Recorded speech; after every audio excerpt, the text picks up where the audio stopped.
ഹൃദ്യം പദ്ധതിക്ക് കേന്ദ്ര സർക്കാർ അനുമതി നൽകി. ഗുരുതര ഹൃദയരോഗങ്ങളുമായി ജനിക്കുന്ന കുഞ്ഞുങ്ങൾക്ക് സൗജന്യ ചികിത്സ നൽകുന്നതാണ് പദ്ധതി. ശ്രീചിത്ര ഇൻസ്റ്റിറ്റ്യൂട്ട് ഓഫ് മെഡിക്കൽ സയൻസിനാണ് പദ്ധതി നടപ്പാക്കാൻ കേന്ദ്രം ഇപ്പോൾ പുനർ അനുമതി നൽകിയത്. ബിജെപി സംസ്ഥാന അധ്യക്ഷൻ കെ സുരേന്ദ്രന്റെ ഇടപെടലിലൂടെയാണ് നടപടി. കൂടുതൽ വിവരങ്ങളുമായി ടിൻഡു ദാസ് ചേർന്നുണ്ട്. ടിൻഡു, വീണ്ടും ഈ ഒരു ഹൃദ്യം പദ്ധതിക്ക് ഒരു പുനർജീവൻ ഉണ്ടായിരിക്കുകയാണ്, എങ്ങനെ നോക്കിക്കാണാം? കൊറോണ കാലത്താണ് ഈ ഹൃദ്യം പദ്ധതി സംസ്ഥാനത്ത് നടപ്പാക്കാതെ ആയത്. തുടർന്ന് ശ്രീചിത്ര മാനേജ്മെന്റ് സംസ്ഥാന സർക്കാരിനോട് പലതവണ ഈ പദ്ധതി പുനരാരംഭിക്കണമെന്നും കുട്ടികൾക്ക് ആശ്വാസമാവുന്ന പദ്ധതിയിൽ മുടക്കം വരുത്തരുതെന്നും അറിയിച്ചു. പക്ഷേ ഭാരിച്ച ചിലവ് ചൂണ്ടിക്കാട്ടിയാണ് സംസ്ഥാന ആരോഗ്യ വകുപ്പിന്റെ ഭാഗത്തുനിന്നും അതുപോലെ തന്നെ സംസ്ഥാന സർക്കാരിന്റെ ഭാഗത്തുനിന്നും ഈ പദ്ധതി ഇത്രയും കാലം ഇഴഞ്ഞു പോകേണ്ട അവസ്ഥ വന്നത്. ഇതേ തുടർന്നാണ് ബിജെപി സംസ്ഥാന അധ്യക്ഷൻ കെ സുരേന്ദ്രൻ കേന്ദ്ര ശാസ്ത്ര സാങ്കേതിക വകുപ്പ് മന്ത്രി ഡോക്ടർ ജിതേന്ദ്ര സിംഗുമായി ബന്ധപ്പെടുകയും തുടർന്ന് ഈ പദ്ധതിക്ക് ഒരു പുനർജീവൻ നൽകാൻ കേന്ദ്ര സർക്കാരിന്റെ ഭാഗത്തുനിന്നും ഒരു ഇടപെടൽ ഉണ്ടാവുകയും ചെയ്തിട്ടുള്ളത്.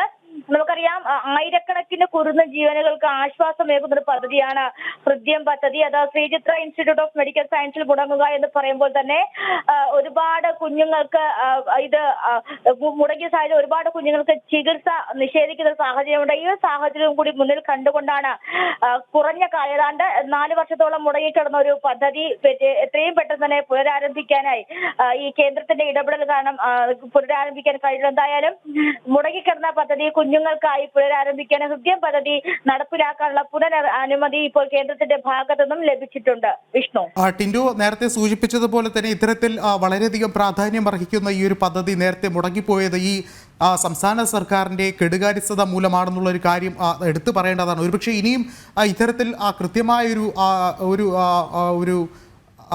ഒരു കാര്യക്ഷമത സംസ്ഥാന സർക്കാരിന്റെ ഭാഗത്തു നിന്ന് ഉണ്ടായില്ലെങ്കിൽ അതും ഒരു വളരെയധികം ഒരു പ്രതിഷേധത്തിന് കൂടി വഴിവെക്കുന്ന ഒരു സാഹചര്യമല്ലേ ഉണ്ടാവുക?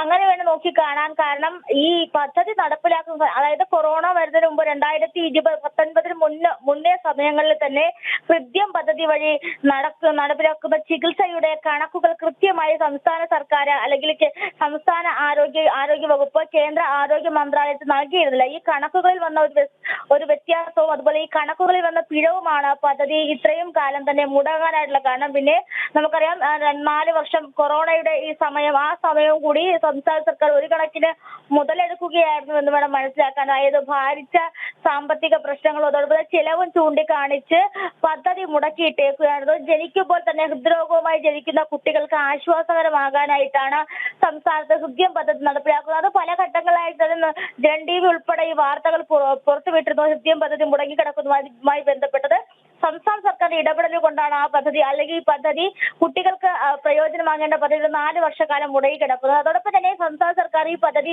ചികിത്സയിലെ ആനുകൂല്യം ലഭിച്ച കുട്ടികളുടെ എണ്ണം അല്ലെങ്കിൽ അതുമായി ബന്ധപ്പെട്ട സ്റ്റാറ്റിസ്റ്റിക്കുകളും മറ്റും, അതായത് സ്ഥിതിവിവര കണക്കുകളും മറ്റും കേന്ദ്രത്തെ അറിയിച്ചിരുന്നില്ല. ഒരുപക്ഷെ ഈ സംസ്ഥാനത്തിന്റെ ഭാഗത്ത് നിന്ന് വന്ന ഈ ഒരു കെടുകാര്യസ്ഥ തന്നെയാണ് ഈ പദ്ധതി ഇത്രയും കാലം മുടങ്ങിക്കിടക്കാൻ കാരണം. അപ്പോൾ ഇത് ബിജെപി സംസ്ഥാന അധ്യക്ഷൻ കെ സുരേന്ദ്രന്റെ ഇടപെടൽ മൂലമാണ്, അല്ലെങ്കിൽ ഇത്തരത്തിൽ ഈ വിഷയം പലതവണ കേന്ദ്രത്തെ അറിയിക്കുകയും ചൂണ്ടിക്കാണിക്കുകയും ഈ പദ്ധതി പുനരാരംഭിക്കാനുള്ള ഒരു സാഹചര്യം ഉണ്ടായില്ല. എന്തായാലും ആയിരക്കണക്കിന് കുട്ടികൾക്ക് പുതുജീവൻ നൽകുന്ന ഒരു പദ്ധതിയാണ് വീണ്ടും സംസ്ഥാനത്ത് പുനരാരംഭിച്ചിരിക്കുന്നത്.